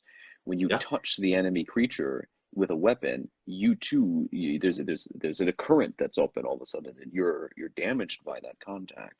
Whereas the arrow, in this case, it flies through, is something that's let loose through the heavens. Because there's a certain love and lightness and humor about art when it's right. It's like, you know, saying and a gratuitousness. It overflows from yourself. A gratuitousness, a super abundance. It's something that flows beyond. It transcends, just as an arrow transcends the bow. But before we get to avoid getting ahead of ourselves with that, how to, you know, what is the arrow? What is with Bard and that connection there? I think we should unpack a little further what is a dragon and what is a dragon for Tolkien. Right. Because we've walked around it a bit, and obviously, you know, there's some immediate connections. You know, Tolkien talks about dragons elsewhere in the Legendarium, in his other writings. He, of course, knows very well the dragon from Beowulf, with whom the third episode in Beowulf, of course, has a lot of, is where this portion of the Hobbit is drawn principally from. Or you know, because the stealing of a cup from the dragon, this isn't the first time in literature we've seen this. Tolkien, of course, translated Beowulf and is riffing on that a little bit here. You know, what is the dragon in Beowulf? What is the dragon in the Western sort of psyche and mythology here? Yeah. Well, to that end, first off, in an academic way, you know, I'll do the dwarvish thing, and there are great dragons in mythology already that Tolkien is somewhat familiar with. I'm just running down my list of dragons that I have here because that's what I do. I list dragons.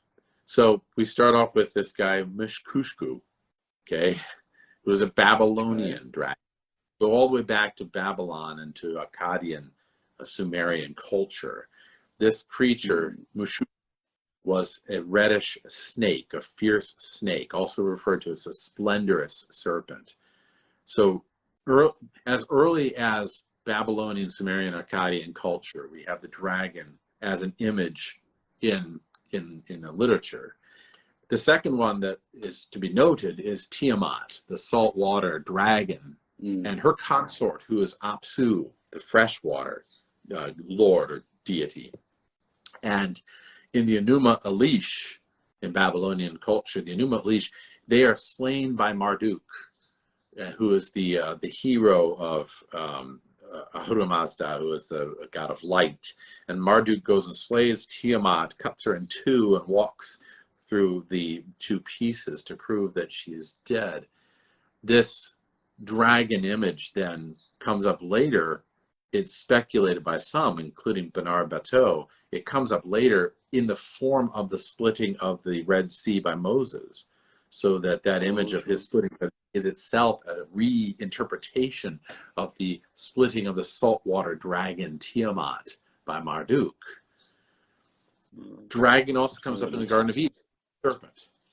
Okay, and also the dragon of Revelation that sweeps down the stars from the sky. Right. In Greek mythology, they're all over. There's the dragon of the Hesperides. There's the python, that Apollo kills there at Delphi. There's the Hydra that Heracles kills. There's a story of Heracles with the Ledon, the dragon, the tree of the Hesperides. There's Jason, who kills the dragon that guards the golden fleece. So over and over again in Greek mythology, you have dragons coming up, and they're always malevolent forces. So all this is opposed to the Chinese, where the dragon is a force to be understood and reckoned with, but not necessarily malevolent. In Western culture, they are inevitably connected to chaos and malevolence and evil and twistedness of some kind. True also in Norse mythology. Norse mythology has, at the root of the world tree, Yggdrasil, there is a giant snake, right, Nidhogg. And around the ocean itself is Jormungandr, who is the huge serpent that surrounds the entire ocean, and then there's an island in the middle, which is Middle Earth. So we talked about that when we talked about Gollum and his cave as a representation of that Middle Earth. Fafnir kills a dragon. Siegfried kills a dragon named Fafnir, and he kills him, cutting him open in the belly, and then afterwards he's able to hear the bird song. Beowulf kills the dragon. Christian mythology, there's Saint George and the dragon, and that itself is a riff of an earlier image, which is the Thracian hero. It goes back to the era of Thrace in the ancient world, where the dragon or serpent or sometimes a boar or a pig was killed by a guy on a horse. Okay, so it represented all those things of the bodily and earthly and mortal and chaotic and all that. You have it in Arthur, right? Dragons in Arthur, the red and white dragons in Arthur, killing the serpent by Lancelot. And you have it in the Fairy Queen later on by Spenser. So in the West, dragons are all over the place. They're ubiquitous, but they are always creatures of malevolence and violence and chaos and corruption of some kind or another. Very seldom, until recent memory, Pete the Puff the Magic Dragon and Pete's Dragon. Very recently, as the dragon becomes something that's cuddly and nice and sweet, as in How to Tame Your Dragon. Before that, dragons are always creatures of malevolence that are out there waiting to find you and I and devour us. So that's Western dragons, and Tolkien was drawing from those dragons. He wasn't into all this, nice cuddly pup dragon by the land of Harmony or whatever. So, well, it's interesting. So, because elsewhere in Tolkien's writings, in the book, the Farmer Giles of Ham, yes, there's a dragon. Yes, and one of the charming aspects of it, of course, is Farmer Giles essentially tames the dragon. Yeah. But not in the way that he doesn't do it in a way that's domesticating the dragon.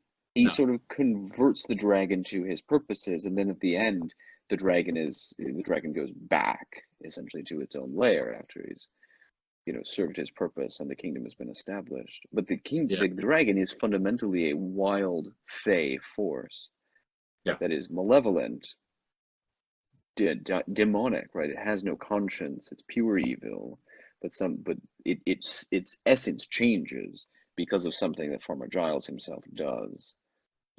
So even there, I'm just trying to think elsewhere where he's treated where Tolkien has a dragon. I know he has dragons in the Silmarillion. There's a very famous story in the Silmarillion. The Glaurung is a dragon that Morgoth creates, and Turin-Turambar kills him. Yeah. Okay, so Turin-Turambar kills Glaurung. And is killed by Ariandel, I believe.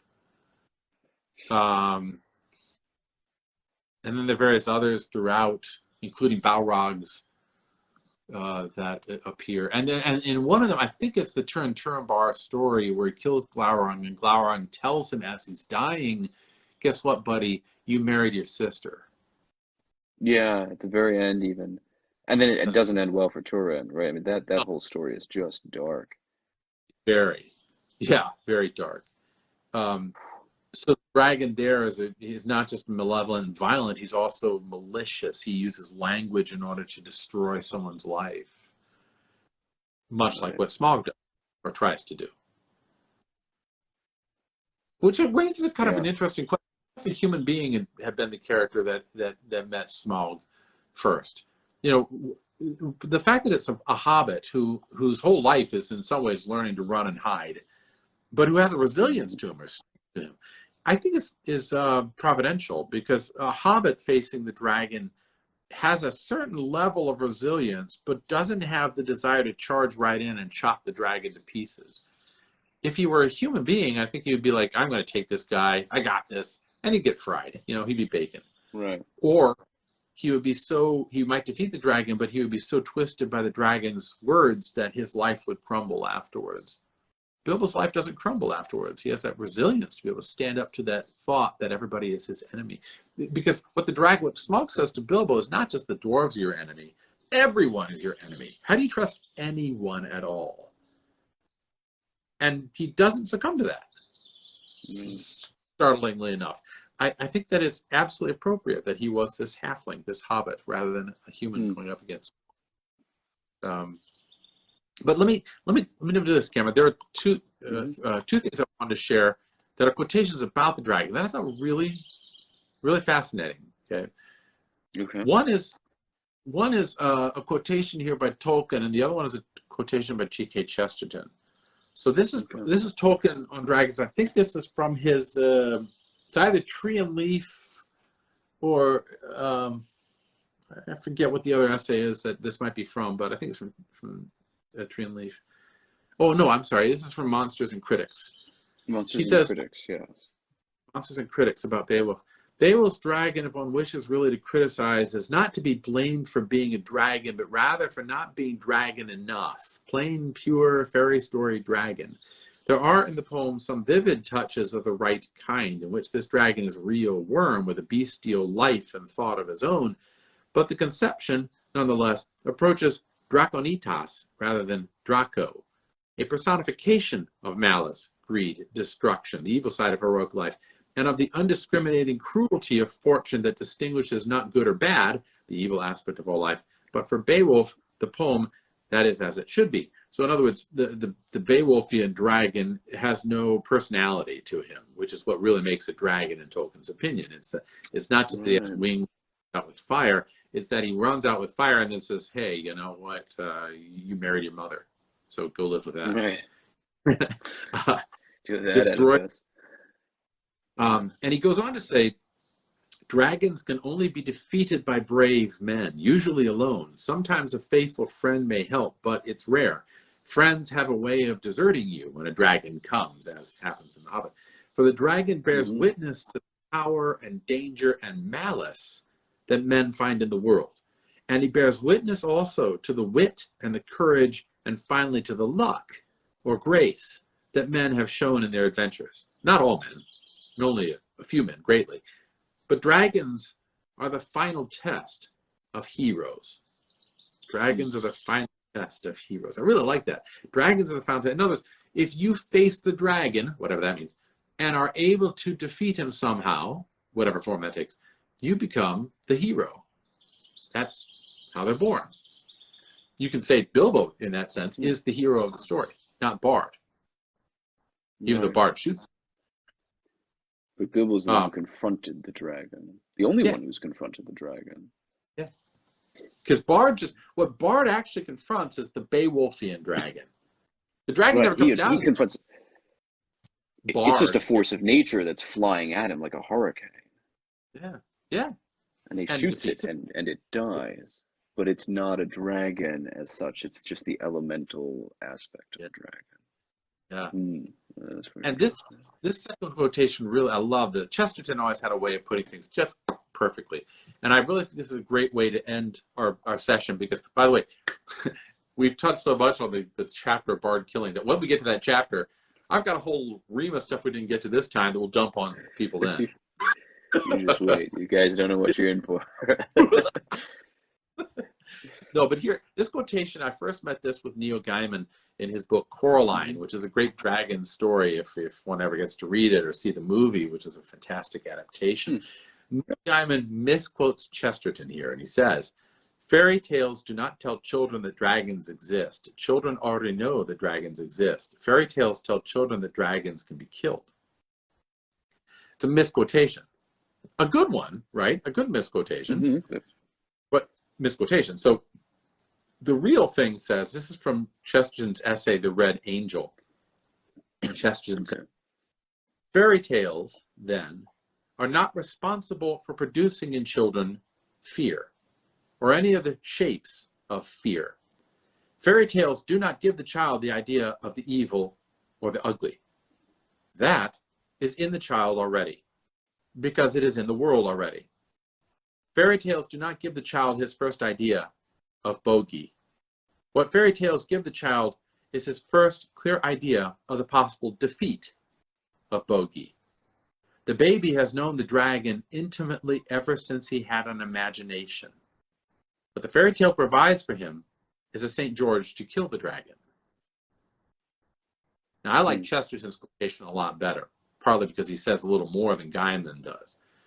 But his whole idea, for instance, that fear is already there the minute you come into the world. This, to me, is a great idea, because there are a lot of people want to think that children are tabula rasa, you know, that somehow if you're born into the world all innocent and sweet, and then evil is put into you like a sauce.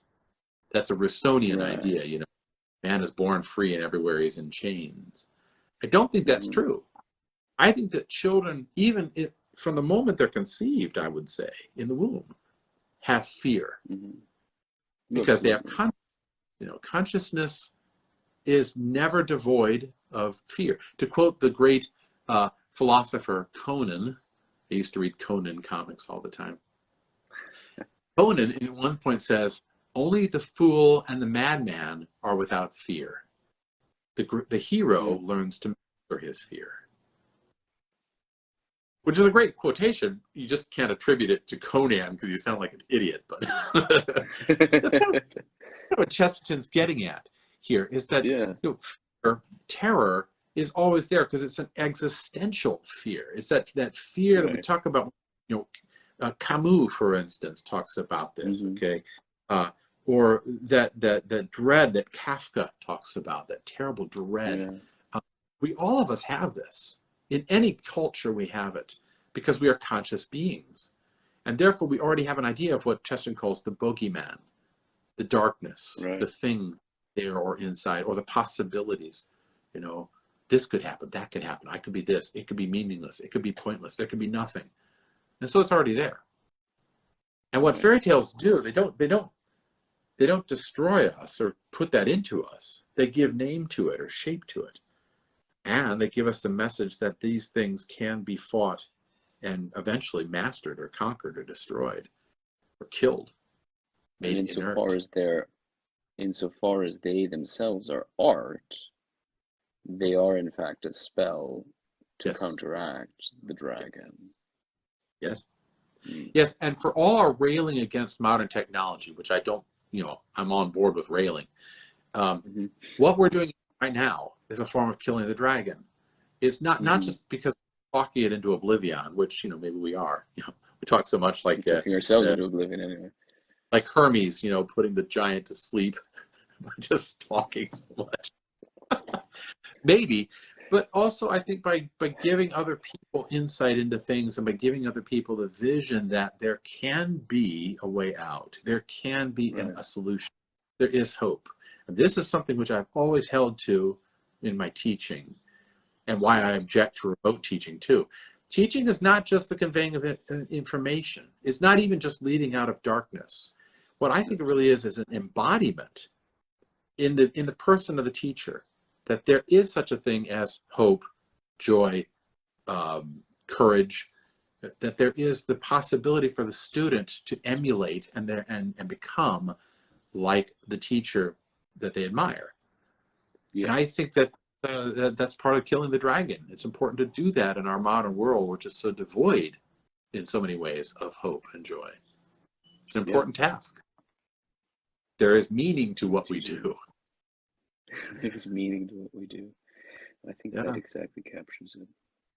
Yeah. I think that's a very good note to finish on.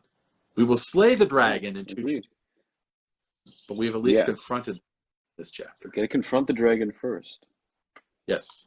And I think that's been successfully done today. So thank you. Unless you had something else you wanted to end with your questions, Cameron. So I'm not, it's not like we're just completely done. How does this connect to the ring, right? How does it connect to the hero's journey? How does it contribute to the growth that we've been talking about in Bilbo so far? And I think we can get to all that next time, because we're going to have to get to that all next time. I think so too, because I think that's appropriate for, as when in the chapter nobody's home, we're not at home, and they're in the darkness there. I think that's a great spot to delve into some of those questions, because well, they're sitting in the dark, in the emptiness. Yeah. So let's get to that next time, and let's conclude this session and go and be out in the real world. Make it so. Thank you, my friend. Farewell, wherever you fare, till the Ares receive you at your journey's end. And may the wind under your wings bear you where the sun sails and the moon walks. God bless.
Shadows fade by night, by day,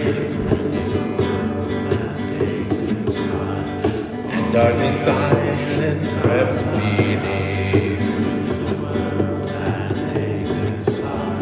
The wind came down from mountains cold,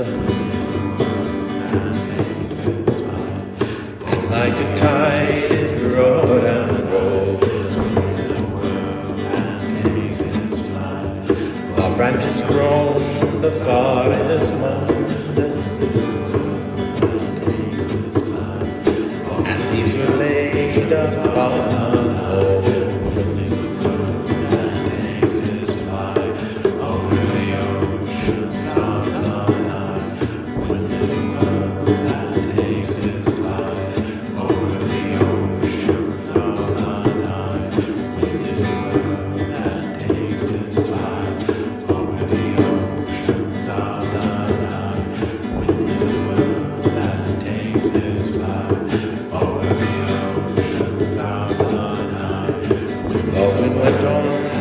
West to east,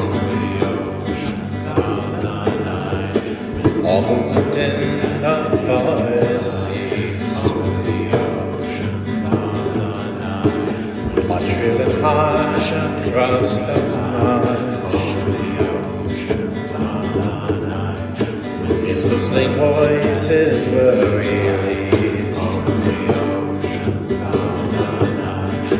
The grasses hissed that castles bent, the reeds were rattling on it wet. All shaken cool and the heavens cool, where racing clouds were torn and rent.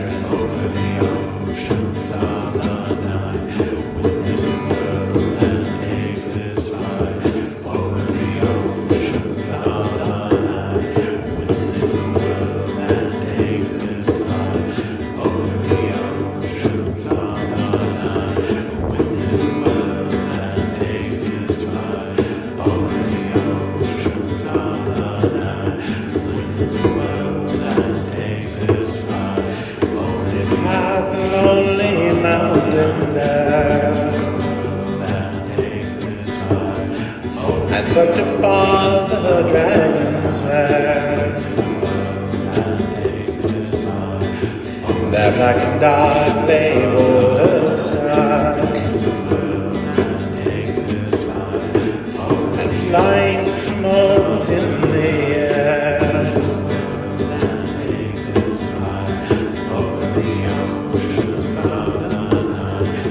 He left the world and took his flight over the wide seas of the night. The moons had sailed upon the gale, and stars were fanned to leaping light.